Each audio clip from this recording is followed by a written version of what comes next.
Hoy se reúnen en Turquía los máximos responsables diplomáticos de Rusia y Ucrania. Sobre la mesa, la posibilidad de que Kiev renuncie a entrar en la OTAN y su disposición a abordar el estatus de las repúblicas separatistas del Donbass. Xavier Montoya escribió una letra para Negu Gorrias que decía: el viento trae palabras del bosque, las mismas que el arroyo repite una y otra vez. Alrededor del fuego nadie habla, esperando aburridos, ¿qué esperanza les queda? Itxaz soberan daude pistolak mintzoa bitez. Las palabras están de sobra, que hablen las pistolas. Hay quien dice que la diplomacia ya no sirve para nada y que hablen las pistolas. Hay quien dice que estamos en guerra, que hablen las pistolas. Hay quien dice que debemos repartir pistolas para que hablen las pistolas. Hay quien dice que la política ha fracasado y que tienen que hablar las pistolas. Putin bombardea un hospital infantil, que hablen las pistolas. Apaga la calefacción, dúchate con agua fría, están hablando las pistolas. Sube el barril de Bren porque están hablando las pistolas. Dicen que Alemania va a volver a quemar carbón y que se ha ido al infierno la transición ecológica. Están hablando las pistolas. Maruenda llamaba ayer a Putin gran patriota. Hoy dice que Putin es comunista y de Podemos. Están hablando las pistolas. Risto miente en prime time. ¿Qué importa que sea evidente que miente? Se lleva la pasta calentita igual mientras siguen hablando las pistolas. No puedes pagar la gasolina. Están hablando las pistolas. Más de 1 millón de refugiados ucranianos. Hablan las pistolas. Niños de 18 años harán a sus pistolas hablar y la industria armamentística sube en bolsa. Las guerras pueden pararse y las pistolas pueden callar. Hay mucha experiencia histórica acumulada sobre cómo hacerlo, pero para favorecer que la guerra pare, con un armisticio, con un alto el fuego, con una negociación, con lo que sea, es conveniente dejar de insultar a la política y a los que la reivindican. La política navega a mares de injusticia y también de mierda, pero a veces incluso sirve para que la gente viva mejor. Y a veces también sirve para que callen las pistolas y se paren las guerras. La política no es para almas cándidas, ni para machitos echaos pa'lante. La política y la diplomacia requieren estudiar, reflexionar, comprender las correlaciones de fuerzas y asumir que la peor solución diplomática es preferible a ver cadáveres de niños. Hoy en La Base analizamos las posibilidades de que la política pare la guerra en Ucrania. Analizaremos el estado de las conversaciones entre el gobierno ruso y el ucraniano. Analizaremos el papel de los medios de comunicación y hablaremos con expertos en mediación internacional. Por supuesto, también conectaremos con Ucrania. Bienvenidos y bienvenidas a La Base.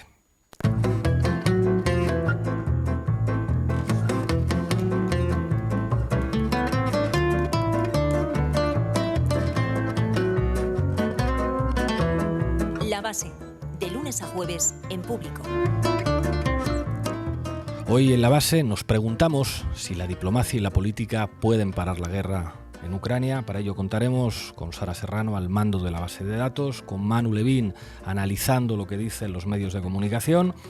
Vamos a conocer la última hora en Ucrania con Ibai Arvide, que está trabajando sobre el terreno y nos trae información muy valiosa. Hablaremos con el periodista Andrés Gil, vamos a entrevistar a Enrique Santiago, secretario de Estado para la Agenda 2030 y un especialista en mediación internacional con muchísima experiencia. En nuestra tertulia contamos con Esther Rebollo de Público. Muchas gracias por estar aquí, compañera. Hola, muchas gracias a vosotros, encantada. Y para terminar tendremos el machistómetre con Carla Galeote y la pizarra latinoamericana con Alfredo Serrano. Tenemos un programa cargadito, así que Lolo, arranca. La Base de datos. Adelante, Sara. Buenas tardes. Buenas tardes. Hoy quería hacer un repaso de los distintos esfuerzos diplomáticos que ha habido para tratar de avanzar en la resolución del conflicto ucraniano. El principal foco de las negociaciones entre las delegaciones rusa y ucraniana ha sido en la frontera de Polonia y Bielorrusia y hasta ahora se han producido 3 rondas de encuentros en los que se han abordado aspectos políticos, humanitarios y militares del conflicto. Cuéntanos, Sara, ¿quiénes son los negociadores? La delegación rusa ha acudido a las negociaciones con la asistencia del presidente de Rusia, el viceministro de Exteriores, un viceministro de Defensa y el presidente del Comité de Asuntos Internacionales de la Duma. Por su parte, la delegación ucraniana incluye al ministro de Defensa, al líder del partido de Zelensky, al asesor presidencial, al jefe adjunto del Grupo para la Paz en el Donbass y al viceministro de Exterior. ¿Y cuáles son los avances de las negociaciones? Pues no muchos. Tras el segundo encuentro, las partes llegaron a un acuerdo para el establecimiento de corredores humanitarios que sirvieran para evacuar civiles y entregar alimentos y medicinas. Sin embargo, estos intentos fracasaron después de que Rusia incumpliera el alto al fuego temporal con el bombardeo de civiles. ¿Cuáles son las condiciones que está planteando, al menos en público, Rusia? Rusia está pidiendo fundamentalmente tres cosas. Uno, que Ucrania cambie la Constitución y que renuncie a ingresar en la Unión Europea y en la OTAN. Dos, el reconocimiento de Crimea como parte de Rusia. Y tres, el reconocimiento de los territorios de Donetsk y Lugansk como estados independientes. ¿Y qué responde el gobierno de Ucrania a Rusia? Pues en una entrevista para ABC News, Zelensky ha abierto la puerta por primera vez, además, a dialogar con Putin sobre el estatus de Donetsk y Lugansk. Y además también ha asumido que Ucrania no va a entrar en la OTAN. Sara, además de las negociaciones en Bielorrusia, ¿ha habido más esfuerzos diplomáticos? Sí, Estados Unidos y Rusia mantuvieron reuniones bilaterales, pero antes de que estallara el conflicto. Tras la invasión, la apuesta de Washington ha sido principalmente la de las sanciones, prohibiendo, entre otras cosas, la importación de gas o de petróleo ruso. Por su parte, la Unión Europea no ha participado con voz propia en la mediación del conflicto y se ha limitado a reafirmar la posición general de la OTAN. Recordemos que incluso antes de que se produjera la invasión, la propuesta de diálogo de Moscú fue enviada directamente a Washington, obviando a la Unión Europea como actor político. Solo Francia y Alemania se han desmarcado de la posición de la Unión Europea y han impulsado conversaciones independientes a la Alianza Atlántica para tratar de buscar una solución. De hecho, hace solo unos días, el jefe de la diplomacia europea, que es Josep Borrell, decía algo paradójico para ser el jefe de la diplomacia. Decía que no existía una salida diplomática posible al conflicto y anunciaba que la UE iba a destinar 450 millones de euros, que en principio iban para un fondo de apoyo a la paz, para enviar armas a Ucrania. Juzguen ustedes mismos cómo funciona la diplomacia europea. Sí, otro actor que está ganando peso como actor clave para el avance de las negociaciones es China. Su postura se resume en 4 puntos. 1, el respeto a la soberanía ucraniana. 2, la demanda de seguridad de Rusia ante la expansión de la OTAN. 3, la apuesta por la contención y la diplomacia. Y por último, 4, el rechazo a que la ONU impulse sanciones. Hasta ahora ha habido 2 rondas de negociación entre Pekín, Kiev y Moscú y se espera que haya una tercera ronda. El propio Borrell, de hecho, reconocía el otro día que China puede tener un papel fundamental en la desescalada que no podrían tener en ningún caso ni Estados Unidos ni la Unión Europea. ¿Qué pasos cabe esperar a partir de ahora, Sara? Pues hoy se ha producido un encuentro en Turquía entre los ministros de Exteriores ruso y ucraniano. El presidente turco Erdogan ha condenado la invasión de Ucrania, la ha calificado de ilegal e injusta y ha reconocido Crimea como ucraniana, pero no se ha adherido a las sanciones contra Rusia. Gracias, Sara. A ti. ¿Cómo hacemos para condenar al sátrapa sin demoler el legado de la URSS, que es el que nos gusta, ¿no? Y esa huella no se puede quitar, pero además es que es muy fácil a ver, Putin se llama como Lenin, se llama Vladimir. Putin se llama como Lenin, Vladimir, no hay nada más que hablar. El que hablaba Antonio Naranjo ha sido, por lo visto, profesor universitario. En fin, ¿qué tenemos, Manu Levín? Pues varias cosas. Mete cabecera, Lolo. Titulares al banquillo.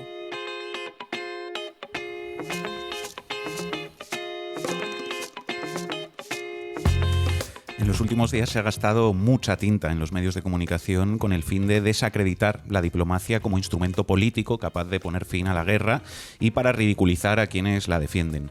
Y esta posición editorial la encontramos tanto en la prensa de derechas, que ha mantenido esa posición desde el primer momento, como también en la prensa progresista, que se ha sumado con entusiasmo a esa estigmatización de la vía diplomática a raíz sobre todo del cambio de posición de Pedro Sánchez en relación al envío de armas a la guerra. Es decir, consenso entre la prensa progresista y la prensa conservadora respecto a que la diplomacia no sirve para nada. ¿Qué más tenemos?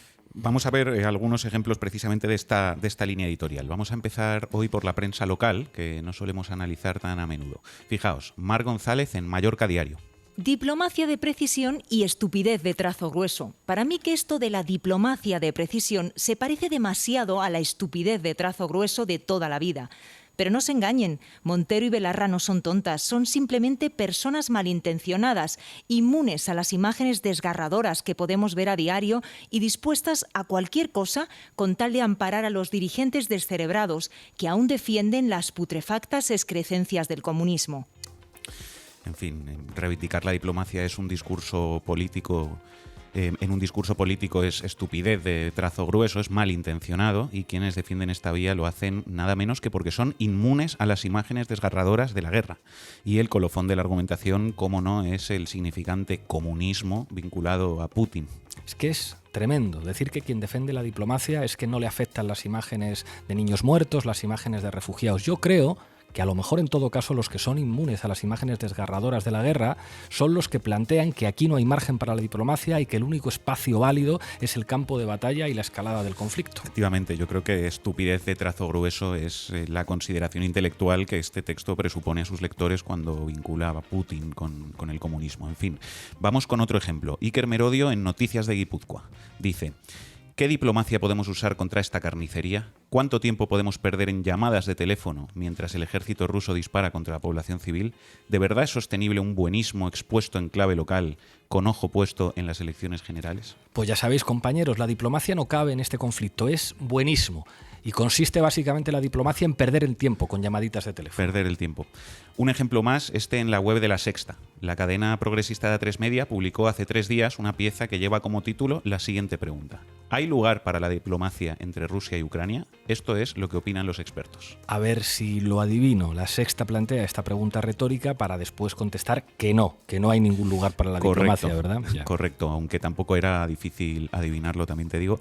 Pero así es, cuando uno acude al interior de esa pieza, encuentra muy pronto, en el segundo párrafo, la respuesta que da La Sexta. Según los expertos consultados por La Sexta, ahora mismo la diplomacia parece una vía de difícil acceso. Ah, bueno, pues nada, si lo dicen los expertos de La Sexta, es que es así y no hay nada más que discutir. Los militares y los diplomáticos profesionales están diciendo que se debería apostar con más intensidad por las conversaciones de paz, están diciendo que el envío de armas puede ser contraproducente, pero ustedes fíjense de los expertos de La Sexta, eso sí que saben. Bueno, último ejemplo en la prensa que quiero que comentemos. Atención a lo que escribe Karma Chaparro, que es uno de los rostros de Mediaset. Vamos a escuchar algunos fragmentos. Armas o diplomacia, el falso dilema en Ucrania.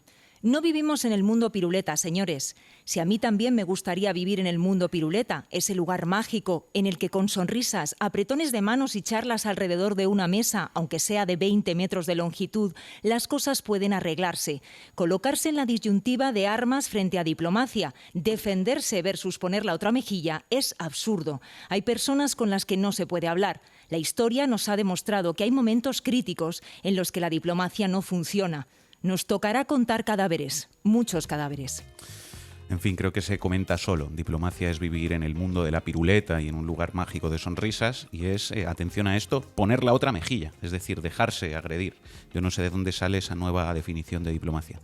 Y más allá de esta estigmatización total de la política como herramienta para la gestión de los conflictos, a mí también me revuelve un poco las tripas este final, ¿no? Esa banalización de la guerra. Nos tocará contar cadáveres, muchos cadáveres. Claro, sobre todo porque a los que les va a tocar contar cadáveres son a los que están en Ucrania, no a los que están desde las televisiones en España subiendo el tono. Bueno, hemos visto ya varios ejemplos de ese discurso mediático caricaturizador de la diplomacia, y me gustaría que ahora escuchemos, volviendo a los planteamientos de ambas partes en las negociaciones de paz que nos ha contado antes Sara, cómo hay algunas estrellas del periodismo que se han pasado años defendiendo las que son, punto por punto, las exigencias de Rusia en este conflicto y en general el discurso nacionalista e imperialista de Putin. Y nos vamos a centrar en una de estas figuras, que es el director de La Razón y una de las estrellas de La Sexta, Francisco Maruenda. Así defendía Maruenda en 2014 que el origen de este conflicto, como plantea Putin, es que hay poblaciones desperdigadas por varios países tras la disolución de la URSS que en realidad pertenecen al espacio natural de Rusia. El desmembramiento de la Unión Soviética, mira, todos los desmembramientos de imperios traen consecuencias deleznables. Lo trajo el desmembramiento del Imperio Turco, que generó el caos que hay en Crimea. En Crimea. Efectivamente. En Crimea. El caos no, yo me refiero más a los años 18, ¿no? A lo del nacimiento de la nueva Turquía con Ataturk, ¿no? Entonces, claro, ahora tenemos el problema de que el desmembramiento de la Unión Soviética crea un problema muy gordo, y es que hay varios territorios donde hay mayoría de rusos. Y los rusos quieren estar con los rusos. Y en el fondo, si me permites, es lo que yo explico siempre, que es las fronteras naturales, ¿no? Las fronteras naturales. Otro vídeo de Maruenda defendiendo las tesis de Putin. Nos molesta a los europeos, y en Ucrania tenemos esa visión simplona, ¿no? De que, claro, pobres ucranianos, cuando Kiev ha sido toda la vida, Crimea ha sido toda la vida rusa, vamos. Crimea ha sido toda la vida rusa. ¿Cómo te quedas, Pablo? ¿Cómo me quedo? Es que esa frase la podría haber firmado Vladimir Putin y de hecho se parece mucho a lo que dijo Vladimir Putin en el discurso con el que estaba justificando la invasión de Ucrania. En fin, estos, los Maruenda, los que han simpatizado siempre con Putin, son los que llevan 3 semanas diciendo que la izquierda es amiga de Putin. Pues algunos nos manifestábamos contra Putin en Génova hace 20 años. Maruenda ya no sabe qué hacer para tapar que en el pasado justificaron y mantuvieron su admiración hacia el señor Putin. El problema, yo creo, amigo Maruenda, es que la gente no es tan idiota como tú te crees. Bueno, Maruenda no solo ha defendido con pasión ese discurso imperialista panruso, sino que se ha deshecho varias veces en alabanzas directas a la figura política de Putin. Un tipo preparado, brillante, nos guste o no nos guste, que tiene muy claro algo que el buen ruso sabe, el poder, ¿no? El concepto del poder está muy bien definido, ¿no? Entonces Putin sabe que tiene el poder y lo va a ejercer. No hace estas tonterías que hacemos los europeos, los estadounidenses, con este presidente que gusta tanto a los progres, Obama, que le dan el premio Nobel de la Paz. Y vamos a escuchar uno más. Uno más. A mí Putin me parece un gran patriota ruso, es decir, que él está interesado en que Rusia sea una gran potencia. ¿Y qué dice ahora Maruenda de Putin? Pues lo decías al principio del programa, el argumentario de Maruenda ahora consiste en decir que Putin es comunista, y lo dice sin reírse. No olvidemos que son comunistas, digo, porque también al final en todo esto de la desinformación que le gusta tanto a la izquierda política y mediática, ahora han convertido a Putin en un tío de derechas, porque les gusta que sea de derechas, y resulta de que los otros son los no se sabe muy bien qué nada. Es decir, al final Putin es un señor comunista, ¿no? Un señor comunista. En fin, la guerra hace cambiar muchas cosas. Maduro ya no es un dictador, es el presidente de Venezuela, y Putin ya no es un gran patriota ruso, ahora es un señor comunista. Es alucinante. Hemos estado escuchando a Maruenda mostrar su admiración por Putin y ahora dice Maruenda, y con Maruenda la legión de Ferreras, de Ristos y de Valles decir no, que Putin es de izquierdas y que es comunista. Los niveles de desfachatez en buena parte del periodismo patrio están alcanzando cotas inimaginables. En fin, déjame, Pablo, que diga una cosa más a los oyentes antes de despedir la sección. Aquí en la base tenemos pocas manos para mucha manipulación mediática. Entonces, si quienes seguís este podcast veis en la televisión cualquier cosa que os llame la atención y que os parezca digna de que analicemos, capturadla, aunque sea grabando la pantalla con el móvil, y hacednosla llegar, por favor, al correo electrónico que hemos habilitado para ello, que os digo cuál es: titularesalbanquillo@gmail.com. Repito, titularesalbanquillo@gmail.com. Así vamos a poder tener más ojos y más oídos para hacer frente a las mentiras y a la manipulación de los grandes medios. La base necesita ojos y oídos, necesita voluntarias y voluntarios. Muchísimas gracias, Manu. Yo quiero decir, y esto es muy importante, que al final tuvimos suerte. Fue la suerte lo que evitó la guerra nuclear. Nos acompaña Enrique Santiago, secretario de Estado de Agenda 2030. Recordemos que el objetivo 16 de la Agenda 2030 obliga a España a la promoción de sociedades pacíficas. Enrique, tú tienes mucha experiencia en mediación internacional, participaste en las negociaciones entre las FARC y el gobierno de Colombia que concluyeron en un acuerdo de paz. En las conversaciones entre el gobierno ucraniano y el ruso que empezaron en Bielorrusia y parece que están siguiendo en Turquía, ¿te da la impresión de que la comunidad internacional está haciendo todo lo posible para favorecer un acuerdo que detenga la guerra? Mi impresión es que hay países que no son precisamente los del marco de la OTAN o de la Unión Europea, que están siendo muy activos, afortunadamente, en este momento para obligar a las partes a sentarse y, una vez sentados, conseguir un acuerdo, ¿no? Creo que, claro, también por la involucración directa en el conflicto que ha tenido la Unión Europea y la OTAN, es obvio que países vinculados a esas estructuras pueden contribuir a ayudar. Está bien lo que está haciendo Francia, lo que está haciendo Alemania, pero tienen mucha más limitada su capacidad. Muy importante el papel que ya ha ofrecido oficialmente China, que quiere desempeñar, que está dispuesto a hacer, y también muy importante, y llama la atención, el papel de Israel. Probablemente Israel no está muy a gusto con la proliferación de grupos nazis en Ucrania, y también entiende necesario concluir este conflicto de forma urgente, ¿no? La historia enseña que casi todos los conflictos bélicos acaban terminando con la intervención de mediadores. ¿Qué es un mediador, Enrique, y qué características debe tener un mediador para ser eficaz?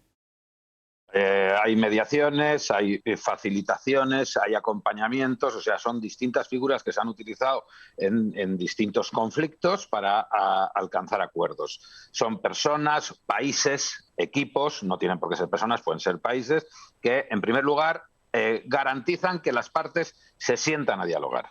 También cumplen funciones muy básicas, como por ejemplo garantizar la seguridad de las partes en la negociación, los acompañamientos. No olvidemos que incluso ya hemos visto cómo ha habido miembros de las delegaciones de conversaciones que han sufrido, bueno, incluso uno parece ser que ha sido asesinado. No ha quedado muy claro en qué términos. Es imprescindible que los mediadores también puedan garantizar esa seguridad, ¿no? Es una figura que permite, cuando encallan las conversaciones, buscar propuestas, síntesis que favorezcan a ambas partes, que reconozcan reivindicaciones de ambas partes para construir una posible solución al conflicto. La mediación también funciona no solamente mientras que están las mesas de diálogo instaladas. Durante el periodo entre una mesa y otra, estamos asistiendo estos días en Ucrania claramente a la celebración de mesas de conversaciones, yo estoy convencido que entre mesa y mesa la mediación también funciona. Es la que intenta concretar lo que se ha hablado en la sesión anterior, se empuja para que se haga rápidamente la siguiente sesión, se sintetizan y ordenan las propuestas que han ido saliendo, y también una tarea fundamental en los momentos en los que se agudiza el conflicto o se atasca la conversación. Los mediadores tienen que actuar en ambas direcciones para conseguir desatascar los desencuentros y volver a juntar a las partes. O sea, son múltiples tareas imprescindibles, en muchos casos silenciosas. Mientras más discreta sea esa mediación y menos protagonismo se visibilice, será más eficaz y dará mejores resultados. ¿Qué dirías a los que rechazan la intervención de mediadores en este conflicto? Bueno, en este conflicto concreto, y vista la disparidad de medios de los contendientes, es evidente que si no hay una mediación, no hay un diálogo, no hay unas conversaciones, muy probablemente la única salida sería el aplastamiento absoluto de la parte más débil por la parte más poderosa. Y eso no puede ser. Eso es porque eso no arreglaría ningún conflicto. Eso lo que haría es mantener el conflicto en una nueva fase y volvería a surgir en breve, ¿no? Es decir, la única forma de que la parte más poderosa no acabe totalmente con la parte más débil es que haya una mediación urgente, conversaciones, y se llegue a un acuerdo de entendimiento que pueda garantizar seguridades para todas las partes. Para detener una guerra hay diferentes tipos de acuerdos y a veces los mediadores deben, digamos, buscar soluciones imaginativas. ¿Puedes darnos algún ejemplo de esto? Sí, claro, hay muchas fórmulas ya experimentadas, ¿no? Por ejemplo, hay una solución que ya se ha ido consolidando en el derecho internacional para la resolución de conflictos armados, que es el armisticio. Los armisticios no son soluciones definitivas, no son acuerdos de paz, pero sí son una paralización de las hostilidades indefinida, que permite activar mecanismos de activación política, de resolución política con intervención de la comunidad internacional. Por ejemplo, Corea, la guerra de Corea se paró en los años 50 con un armisticio. No se ha firmado un acuerdo de paz, pero de hecho hay una paz. Luego están, por supuesto, los ceses de hostilidades, y desescalamiento de medidas militares, la limitación de medidas de intervención militar, las medidas de protección a población civil. Y luego, por supuesto, está el acuerdo definitivo, que es un acuerdo de paz. Hay muchas posibilidades intermedias, incluso ya en los últimos años se ha ido evolucionando. Por ejemplo, en el proceso de paz de Colombia se consolidó lo que se llama el ius, el derecho pacificatorio. ¿Que en qué consiste? En utilizar un derecho internacional aceptado por toda la comunidad internacional, por todos los contendientes en este caso, que es el derecho internacional humanitario, las convenciones de Ginebra, que están previstas para regular un conflicto armado con el menor daño posible a la población civil, pues utilizar imaginativamente esas normas para otra cosa, para pacificar, para construir una sociedad en paz después del conflicto. Es decir, hay multitud, en En un conflicto armado es fundamental que la tarea de mediación vaya acompañada de soluciones imaginativas que aprovechen recursos aceptados por las partes, aunque sean aceptados para otros marcos, por ejemplo, esto que digo, el derecho de respeto a los civiles, utilizarlo para alcanzar otros objetivos, para, por ejemplo, eso, concluir las operaciones armadas, que es lo más importante. Ayer leíamos en La Vanguardia, Enrique, por parte del corresponsal en Rusia de La Vanguardia, que habría habido un acercamiento de posiciones entre Ucrania y Rusia. Parecería que los rusos estarían dispuestos a reconocer la soberanía ucraniana que inicialmente había negado Putin en ese discurso tan agresivo, y que los ucranianos estarían dispuestos a renunciar a su entrada en la OTAN e incluso a dialogar sobre Crimea y sobre los territorios del Donbass. ¿Cuáles son, a tu juicio, las claves de la negociación que se está llevando a cabo? Mira, yo creo que esto, en primer lugar, acredita la utilidad de las conversaciones. Es decir, ya que vemos, bueno, ambas partes van cediendo en sus reivindicaciones, en sus posiciones iniciales, sobre todo, van cediendo en sus posiciones iniciales. ¿Eso en qué clave nos pone? Nos pone en la clave de que es posible llegar a un acuerdo, y ojalá que cuanto antes mejor, ¿no? Yo francamente creo que la solución de este conflicto al final tiene que hacerse sobre la Carta de Helsinki del 75 y sobre la Carta de París del 90, es decir, garantizando un marco de seguridad compartida para toda Europa y para todos los países europeos, y no una solución que nos dure 1 año, 2 años o 5 años. Es decir, una solución que dé estabilidad a todo el continente europeo de aquí a, ojalá, 50 años, un siglo, porque en estos conflictos siempre acaban interviniendo actores que son extraterritoriales, o sea, que no viven en el ámbito, en el campo del conflicto, en el ámbito territorial. Pero la realidad, ¿cuál es? Que los países europeos siempre van a estar donde están, siempre van a tener fronteras, y tenemos que establecer un marco estable de convivencia. Y yo lo que empiezo a vislumbrar es que empieza a haber también una intensificación de la tarea de mediación internacional, la aparición de China, la aparición de Israel, las visitas a distintas capitales del primer ministro israelí, y creo que empieza a abrirse una posibilidad de que cesen las operaciones militares, que es lo fundamental en este momento. Enrique Santiago, secretario de Estado para la Agenda 2030, muchísimas gracias, hasta pronto. Muchas gracias a vosotros.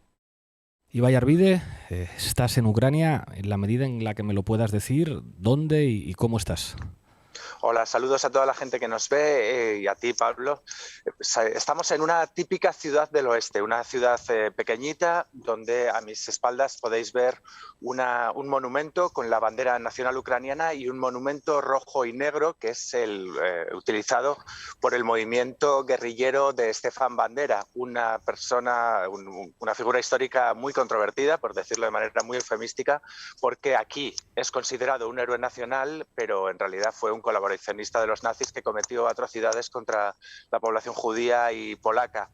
Es interesante porque esta guerra, igual que, aunque no es en el momento en el que ha surgido, sino que ya durante los últimos años hay un movimiento de revisionista, de reivindicación de Bandera, que era una persona que antes solo utilizaban o solo reivindicaban, digamos, los sectores más ultras, y que ahora, en cambio, y en parte legitimado por esta sensación de ataque, que no es una sensación, por esta invasión rusa, pues está haciendo que el nacionalismo ucraniano reivindique figuras que parecían marginales hasta hace poco. O sea, que hubiera sido inimaginable, por decirlo abiertamente, reivindicar a un nazi como un patriota ucraniano. Claro, no era exactamente un nazi, sino un colaborador nazi, es decir, tenía su propia organización. Sí, pero que, no estaba integrada, que participaron en masacres de judíos en Ucrania. Exactamente.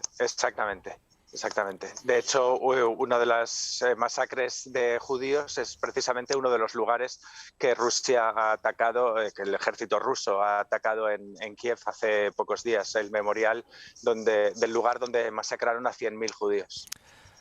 Ibai, tengo entendido que has podido asistir a entrenamientos, a instrucción militar para la población civil. ¿Cómo has visto, digamos, esas experiencias de instrucción a civiles que van a tener que enfrentarse al ejército ruso? Sí, hay diferentes grados de instrucción. Ahora mismo aquí, por ejemplo, hemos venido hasta aquí precisamente para asistir a un entrenamiento un poquito más avanzado de lo que del que asistimos en Lviv. En Lviv era la primera toma de contacto con Kalashnikovs, literalmente. Gente que nunca había tenido un arma y que no estaba aún integrada en ninguna de las milicias, en las unidades de defensa territorial, y que les enseñaban el rudimento más básico de la utilización de un fusil de asalto, de lanzar granadas, de equiparse con cascos o con chalecos antibalas, con equipamiento militar, y era gente que nunca había tenido ningún contacto. Luego hay un contacto, un estadio un poco más avanzado, que es la gente que está integrada en las unidades de defensa territorial, que por ejemplo tienen entrenamiento básico de combate. Esto lo imparten veteranos del Donbass, la mayoría de las veces no militares regulares, y consiste en la utilización de armas en entornos urbanos no muy específicos o los primeros rudimentos, digamos, de combate de trinchera.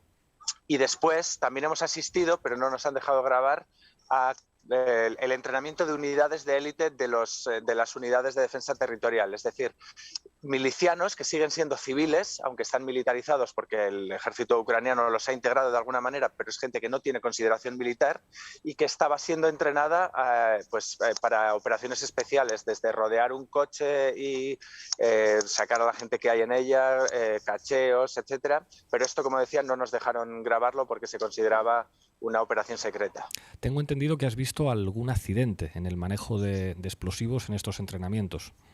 Sí, una de las armas que se está popularizando son los cócteles Molotov, porque es algo muy sencillo de hacer y según la estrategia ucraniana, si son capaces de taponar el conducto de aire de un tanque, son muy efectivos en la medida en que son muy baratos, se pueden lanzar muchos y potencialmente es una forma fácil de detener el avance de los tanques. Yo no tengo ni idea de estrategia militar, yo no soy un experto militar, pero me cuesta creer que un cóctel Molotov sea realmente efectivo contra un tanque ruso. En todo caso, es lo que ellos creen.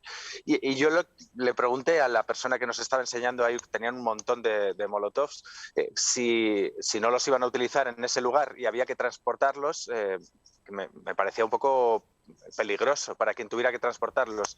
Y él, intentando demostrar que no eran peligrosos, cogió un cóctel Molotov, se le cayó, salpicó.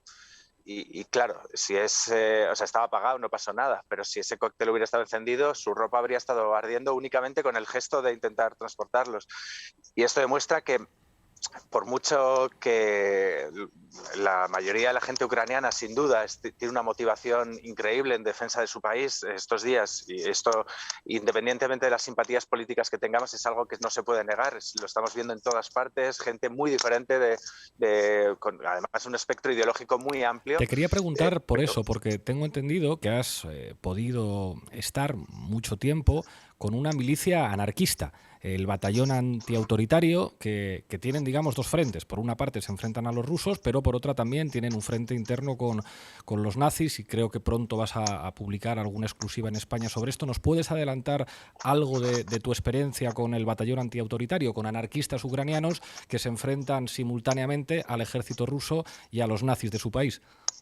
Sí, efectivamente. Igual que decíamos antes que hay una especie de revival del nacionalismo y de la reivindicación de figuras ultras como Stefan Bandera, la bandera rojinegra que veíamos detrás, también hay otra gente que utiliza otra bandera rojinegra, que es en diagonal, que es una bandera libertaria con unos valores antifascistas completamente diferentes y que se encuentra ante el dilema, cuando hay una invasión rusa, de qué hacer. Por un lado, es gente que lleva combatiendo el auge de la extrema derecha en Ucrania desde hace muchos años, jugándose el tipo físicamente y políticamente, y que cuando llega el ejército ruso, pues tiene que tomar la dificilísima decisión de si tomar las armas o no. Y ellos decidieron que sí y están en el frente de Kiev.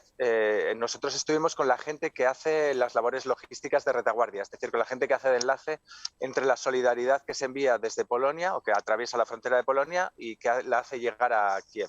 Es gente con una grandísima trayectoria, larguísima trayectoria en los movimientos. Ellos se definen como anarquistas antiautoritarios o antifascistas, porque hay también matices ideológicos dentro de su batallón, y ellos se han integrado asumiendo determinadas contradicciones en las unidades de defensa territorial, consideran que ellos no están defendiendo el Estado ucraniano, sino al pueblo de Ucrania, y creen que en el momento en el que hay una invasión es legítimo la defensa, y creen que defender al pueblo ucraniano es una manera de oponerse también a lo que representa el régimen de Putin, que ellos definen como LGTB-fóbico, machista, sexista e imperialista.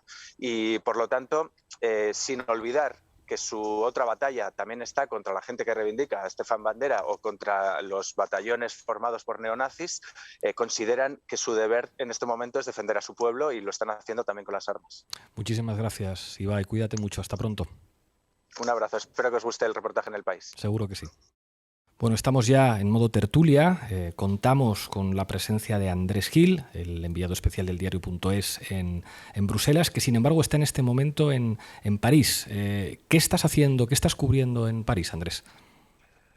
Bueno, hemos venido a la cumbre de Versalles de los jefes de Estado y Gobierno, que es hoy y mañana, donde se habla de la guerra, se habla de Ucrania, se habla de las implicaciones para la economía que puede tener también.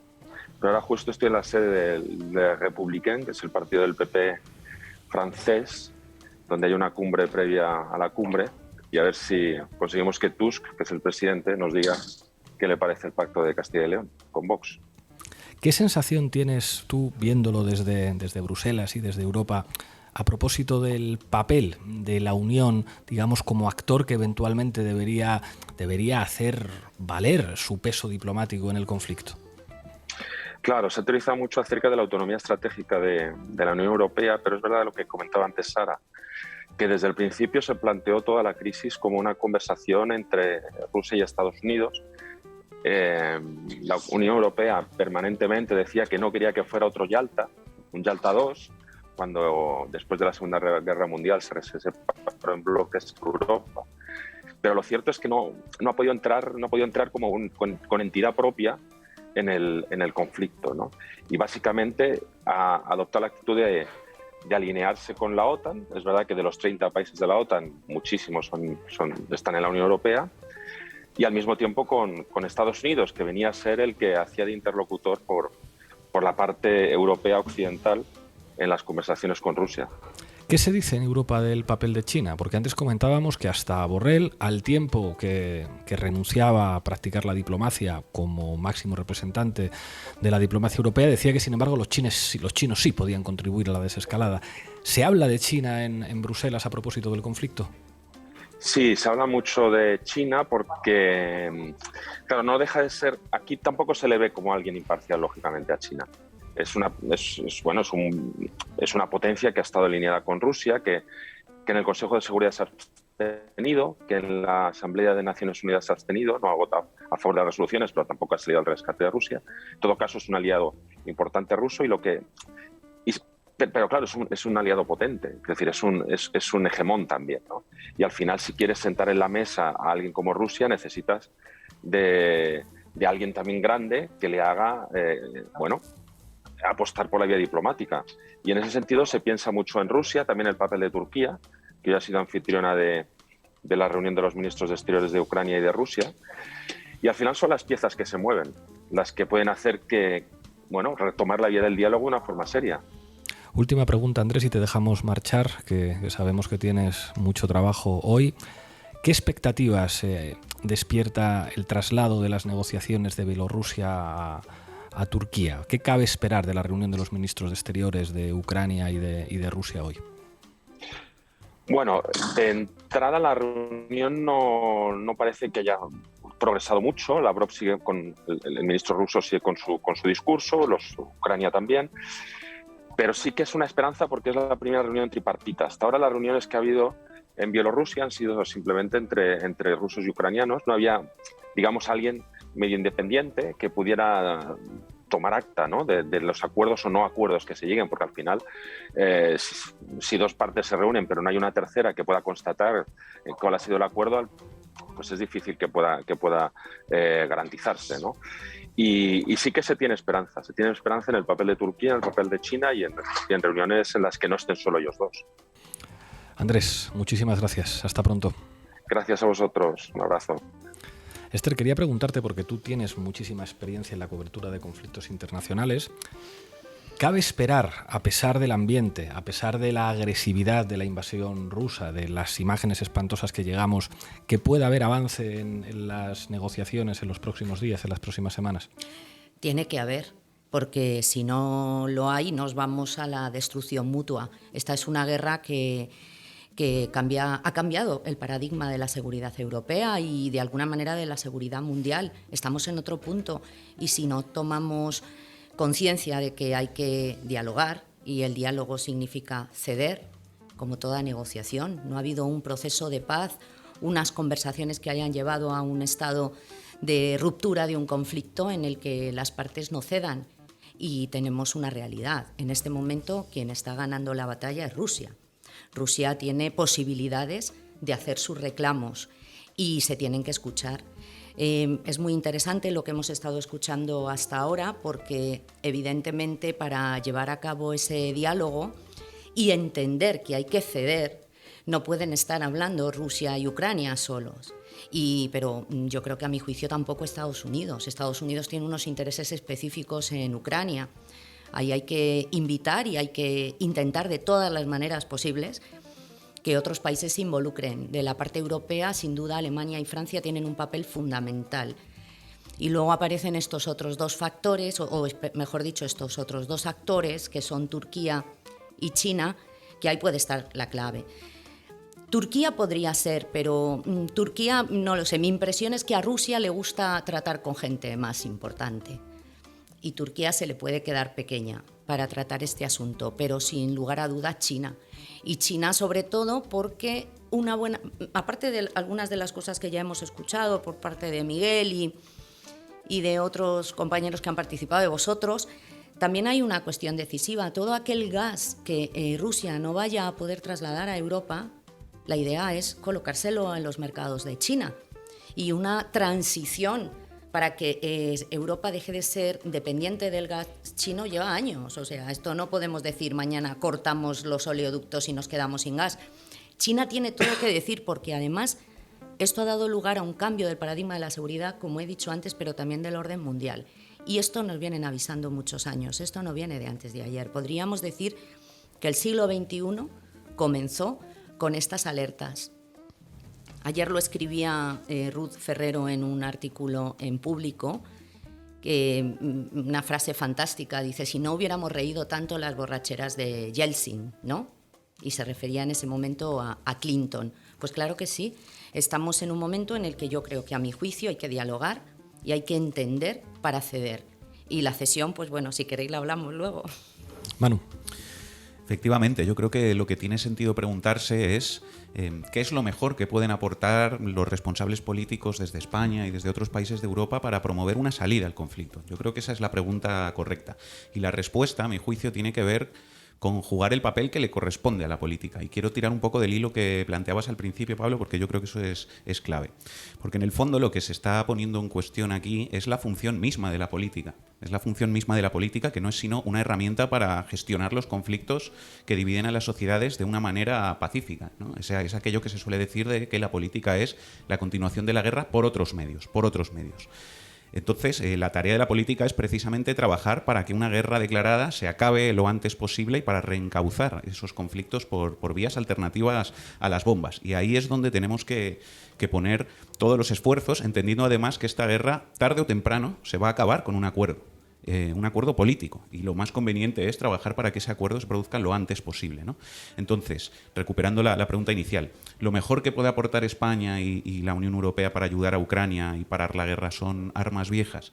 Yo creo que no, y que lo más útil que podemos aportar es usar todo el poder institucional de España y de Europa para promover un acuerdo que ponga fin a la guerra. Y eso no está ocurriendo en la medida en que sería necesario.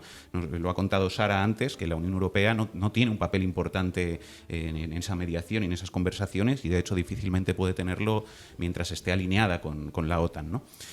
Y creo además, desde una perspectiva más amplia, y con esto acabo, que este eje política-antipolítica es muy importante también en términos de época, porque en una época como la que estamos viviendo, cuando hay gente, digamos, muy interesada en desacreditar la política para impedir el avance democrático, es necesario más que nunca defender que la política sirve para resolver los problemas y que de hecho es el único camino para hacerlo. Porque plantear que ya no hay margen para la política y que ya no hay margen para recorrer ese camino aquí, yo creo que manda un mensaje muy peligroso y que no puede dar pie más que a la primacía de los peores instintos del ser humano, a la antipolítica, al caudillismo y a la violencia frente a la negociación racional como vía de gestión de las diferencias y los conflictos. Sara. Sí, yo quería desmontar un argumento que se está replicando en muchos medios estos días, que es que las sanciones frente a la inoperancia, supuesta inoperancia de la diplomacia, son la única alternativa pacífica a la guerra para desescalar en el conflicto. En primer lugar, es un argumento hipócrita, porque defender las sanciones como un mecanismo para alcanzar la paz es algo que es totalmente falso. Si hacemos un poco de historia, es algo que podemos comprobar, ¿no? La desaparición de la URSS dio paso a lo que se conoce como la década de las sanciones, que son unas sanciones que emprendió el Consejo de Seguridad de las Naciones Unidas y que afecta actualmente a 40 países. Son países que tienen regímenes políticos muy diferentes, o sea, está Irán, está Cuba, está Venezuela, está Corea del Norte, pero no, por ejemplo, Israel. Y tampoco se encuentra Turquía, que es un país que ocupa territorios de 3 países vecinos, de Irak, de Siria, y nada menos que el 40% de Chipre. La capital de Chipre es la única ciudad europea que sigue dividida por un muro, además. Y en segundo lugar, las sanciones tampoco tienen nada de pacíficas. Esto es algo que la misma secretaria de Estado con Clinton, Madeleine Albright, reconoció cuando fue preguntada por la crudeza de los ataques y los cientos de miles de muertos que hubo en Irak, ¿no?, como resultado del embargo. Ella lo que dijo es que creía que el precio valió la pena. Entonces, las sanciones al final las paga la población civil, las paga con su vida, las paga también con la devaluación de los salarios, como estamos empezando a ver que puede ocurrir en Europa, con el encarecimiento de los bienes de primera necesidad, y la única alternativa pacífica real a la guerra es la diplomacia, no son las sanciones. Ahí yo quería preguntarte, Esther, porque cuando se produce una situación de guerra hay un contraste enorme entre la realidad de las relaciones internacionales y los discursos políticos sobre las relaciones internacionales, que a mí a veces me producen la sensación de dejen ustedes de tomarle el pelo a la gente. Es decir, ustedes le han explicado a la gente que Maduro era malísimo y que Guaidó era el presidente de Venezuela. Y de repente los Estados Unidos, como deciden dejar de importar petróleo de Rusia por la guerra, viajan inmediatamente a Venezuela, y ayer lo explicábamos aquí, buena parte de la prensa de Madrid deja de llamar dictador a Maduro y pasa a convertirse en presidente de Venezuela. O sea, ¿no te da la impresión de que a veces sería como más necesario pues decirle a la gente la verdad de que las relaciones internacionales están marcadas muchas veces por la más abierta hipocresía, que los que dicen que hay que enviar armas al pueblo ucraniano jamás dirían que hay que enviar armas a los palestinos para que se defiendan de Israel? Y a veces es preocupante que quien tendría que asumir un tono más crítico con esto, que es el periodismo, algunos de ellos, ya les hemos visto, se ponen en modo militar y, digamos, se ponen más propagandistas que los propios militares, que son las únicas voces que están saliendo en los últimos días a decir, a ver, céntrense ustedes que nuestro trabajo es conseguir la paz. Pues qué curioso que esa hipocresía se llama realpolitik, ¿no? Esto es, bueno, por hacer un inciso, obviamente todas las guerras tienen un componente económico y de captación de poder. Y no podemos dejar a un lado nunca ese componente económico. Esto es como aquella famosa frase de la maldición de los recursos naturales. En fin, está muy manida, pero es que es la pura verdad. Entonces, en ese contexto, las sanciones terminan siendo, por decirlo de alguna manera, otro instrumento, otra herramienta de la guerra, en la que se actúan de la misma manera que actúan las bombas o las armas que somos capaces de mandar a los países para formar milicias o para, por cierto, me estaban contando esta mañana desde Ucrania que están vendiendo ya fusiles de alcance medio en las calles de las ciudades de Ucrania. Ya hay un mercado de armas en Ucrania y con eso ya digo bastante de lo que se puede poner. Esto es como un paréntesis. Pero efectivamente esa hipocresía yo creo que simplemente está defendiendo los intereses de quienes construyen las guerras. Y las guerras las construyen los que quieren recuperar espacios de poder que pueden ser desde el punto de vista de la seguridad y del territorio o de defensa de intereses económicos porque están vinculados a consejos de administración de empresas de esos países, etcétera. Manu, y nos vamos. Una reflexión rápida en clave estratégica de la izquierda, digamos. Yo creo que la apuesta por la diplomacia y por la política y por la paz no hay que entenderla solo como una posición coyuntural en este conflicto. Yo creo que vivimos en Europa momentos que son, en cierto modo, de crisis de esa idea del fin de la historia que había predominado culturalmente en nuestras sociedades en las últimas décadas, al menos en el norte global, ¿no? Una crisis de esa idea que tiene que ver con la ruptura de la idea de que la guerra ya no volvería a Europa y de que ya no íbamos a pasar por conflictos como este porque habíamos alcanzado el mejor sistema posible, ¿no? Sumado también a la propia pandemia mundial, a la propia crisis ecológica y a los eventos climáticos extraordinarios, a la propia crisis de la democracia. Es decir, yo creo que hay una serie de eventos que confluyen, ¿no? y que dan lugar a una época y a un momento en el que la realidad nos está mostrando claramente que el futuro no está escrito y que puede ir en direcciones muy diferentes, ¿no? Y el mundo que resulte tras este conflicto seguramente ya no va a ser el mismo que el de antes. Entonces yo creo que la izquierda tiene que plantear cuál es su mundo y qué mundo quiere que resulte tras esta guerra. Y por eso yo creo que quienes defendemos un cambio social tenemos que ser firmes en nuestros valores en este momento y tenemos que ser más que nunca capaces de poner sobre la mesa un proyecto y un horizonte distinto al que nos lleva a la lógica de la guerra. Es decir, la lucha por la paz no solo es una posición coyuntural, sino constituyente. Es la defensa de que otro mundo y otra forma de organizar la vida en el planeta son posibles. Nos quedamos con eso y viajamos a toda velocidad hacia América Latina. Están pasando muchas cosas en los últimos días. Méteme ese tango de la cabecera de la pizarra latinoamericana, Lola. Ay, qué bien sienta, decía, escuchar tango. Muy buenas, Alfredo. ¿Cómo estás? Dime la verdad. Tú estás en Caracas negociando con el equipo de Biden el acuerdo petrolero, ¿sí o no? Empezaste muy fuerte, Pablo. Muy buenas a todos. No lo niega, no lo niega. No niego nada. No, estoy en Buenos Aires, aquí en casa argentina, pero efectivamente, Pablo, muy atento a todo lo que viene ahora con los demócratas. Con el nuevo, ha salido un nuevo demócrata en Venezuela, con este cambio, este giro radical que habitualmente ya nos tienen acostumbrados, desgraciadamente, ciertos grandes medios de comunicación.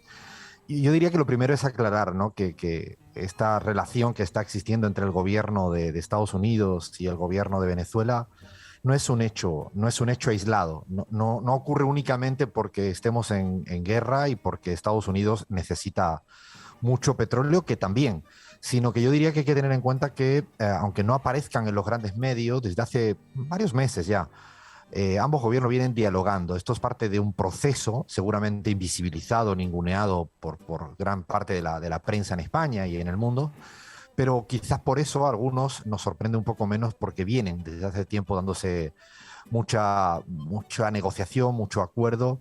Y no es casual porque Venezuela a veces se olvida de la importancia geoeconómica y geopolítica que tiene, por la dimensión petrolera, pero también por el rol protagónico que tiene en Centroamérica y en buena parte de Latinoamérica.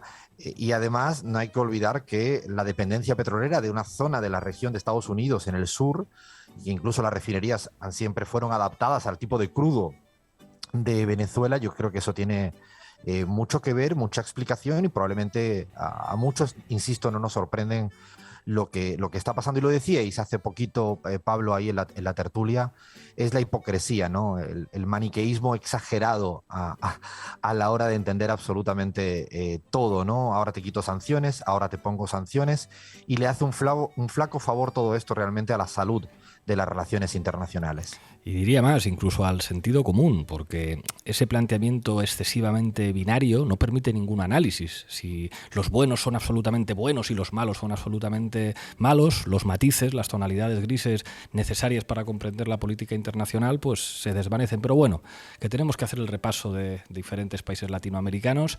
Háblame de Colombia, que esta semana va a ser muy importante porque hay elecciones este domingo.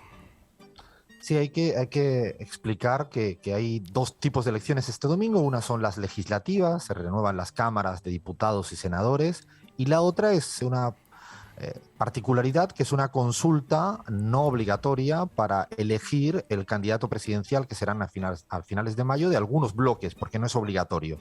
Pero los tres grandes bloques, el pacto histórico, donde está Gustavo Petro, el máximo candidato, el máximo hoy en día favorito para ganar las elecciones en Colombia, elige también elige lo que sería el centro, por la esperanza, que es intentan ocupar el centro político donde hay diversidad de candidatos, Fajardo, Galán, Gaviria, veremos qué ocurre, y está el equipo Colombia, que así es como se le llama ahora al bloque de la derecha, donde también tienen diferentes alternativas. Hay una consulta y hay unas legislativas. Lo interesante, yo diría, Pablo, para que la audiencia lo tenga claro, que a partir de la semana próxima no creamos el discurso oficial de grandes medios de decir que Petro perdió, porque nada tiene que ver una elección presidencial con una legislativa que seguramente será muy fragmentado el arco parlamentario que se obtenga. Las encuestas dan que la primera fuerza podría ser la de Petro, pero con menos de un 20%, y seguramente será leído forzadamente como que ya fue derrotado. Tomamos nota, tomamos nota. Háblame un poco de Brasil. Es año electoral también. Hay muchas expectativas en la izquierda mundial de que Lula pueda volver a ser presidente y derrote al ultraderechista Bolsonaro. Yo sé que tú siempre vas 3 pasos por delante en las encuestas. ¿Qué números tienes? Tengo una muy mala noticia para Felipe González, Vargas Llosa, Vox y algunos otros amigos y amigas de este espacio ideológico, porque hemos revisado en CELAC las 17 encuestas últimas publicadas en Brasil de cara a las presidenciales de octubre. En ninguna de ellas, ninguna, ni siquiera es las que están más cercanas al bolsonarismo o a la derecha mundial, ninguna le da resultado positivo a cualquier adversario de Lula. Dicho de otro modo, Lula sigue comandando todas las encuestas hacia adelante. Lo interesante que hay que ver qué va a ocurrir es si hay una suerte de reposicionamiento de Lula quedándose con lo que allá le llaman el centrao, parte del centro político que quizás le permita la estabilidad que él busca en Parlamento y afuera de ella. Veremos, todavía queda mucha agua que correr, pero ciertamente, insisto, los Vargas Llosa deben estar muy deprimidos en estos tiempos que corren. Bueno, va a ser noticia esta semana, como sabes, Chile. El gobierno español está allí representado por Yolanda Díaz, por Irene Montero y por el ministro de Exteriores. Estará también el rey de España. Es un cambio histórico que Gabriel Boric vaya a ser presidente de la República en Chile. ¿Cómo valoras lo que significó esa victoria y las expectativas que se abren con el gobierno multipartidista, un gobierno que representa muchos espectros políticos y sociales, de Gabriel Boric? Es un gran día para Chile y para la región porque, claro, van a gobernar los que defienden sin ningún tipo de filtro ni disimulo a Salvador Allende. Y además de eso, se está haciendo, hay que recordar, en paralelo la redacción de una nueva constitución con muchos reconocimientos de nuevos derechos, avances en otro modelo político-económico. Y este es el resultado de un proceso. Eso tiene una particularidad, seguramente a diferencia con otros lugares, porque venían habiendo marchas, protestas, demandas de la ciudadanía generalizadamente para ponerle punto y final al modelo neoliberal. A partir de ahí, y tú bien lo sabes, toca la tarea titánica de gobernar y gestionar cada asunto que aparezca. Y algo también interesante en estos tiempos para América Latina, otro día podríamos hablar de eso, que también tenéis experiencia ya en Europa, es los nuevos gobiernos de coalición que se empiezan a dar cada vez más en la región. El caso de Argentina es uno, pero también el caso chileno, y creo que eso abrirá nuevos interrogantes de ahora en adelante. Para ir acabando, te quiero preguntar por Perú. Parece que quieren destituir al presidente Castillo. Por cierto, la entrevista que le hiciste y que compartiste con la base tiene ya casi 100.000 reproducciones en YouTube. Cuéntanos esto de que quieren sacar al presidente de Perú de su posición y cuéntanos qué ha pasado con sus apoyos. Bueno, de Perú hay que hacer un triple doctorado para entender los laberintos institucionales que tienen, porque el Congreso tiene un peso gigantesco. Y esta semana, ayer hubo una buena noticia y una mala. La mala es que se vuelve a abrir el periodo de vacancia, que es una suerte de impeachment, de juicio político para destituir al presidente. No es novedoso, esto pasó con Vizcarra, con Kuczynski, y a partir de ahora hay que ver si los votos le dan, pero se vuelve a abrir esta inestabilidad institucional. La buena noticia es que se aprobó la confianza del cuarto gabinete del nuevo gobierno del presidente Pedro Castillo en menos de 8 meses. Así que imagínate cómo vienen los tiempos en aquel país. Me decías que te dejara decir algo, contar una noticia sobre Ecuador, que es una buena noticia. Cuéntanosla. Bueno, es una buena noticia porque la Asamblea, ¿no?, el Congreso ecuatoriano, ayer a última hora aprobó la amnistía para muchos líderes sociales, inclusive la prefecta de Pichincha, que sería una suerte como de presidenta de una comunidad autónoma, Paola Pavón, y es una amnistía que permite poner un poco de justicia en medio de tanta injusticia, porque había sido perseguida, incluso con grillete electrónico durante más de 2 años, así que es una gran noticia para Ecuador y ojalá no sea un hecho aislado. Pues aquí nos quedamos con esa buena noticia. Dale recuerdos de parte de la base a los enviados de Biden a la negociación del acuerdo petrolero y aquí te esperamos la próxima semana. Muchas gracias, Alfredo.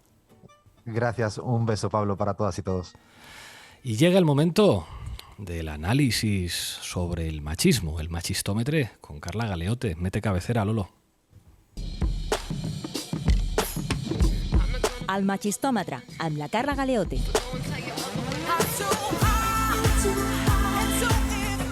Dispara, Galeote, sin piedad. Bon dia a tothom. Avui parlarem del paper de les dones als conflictes armats, així com el masclisme dins d'ells.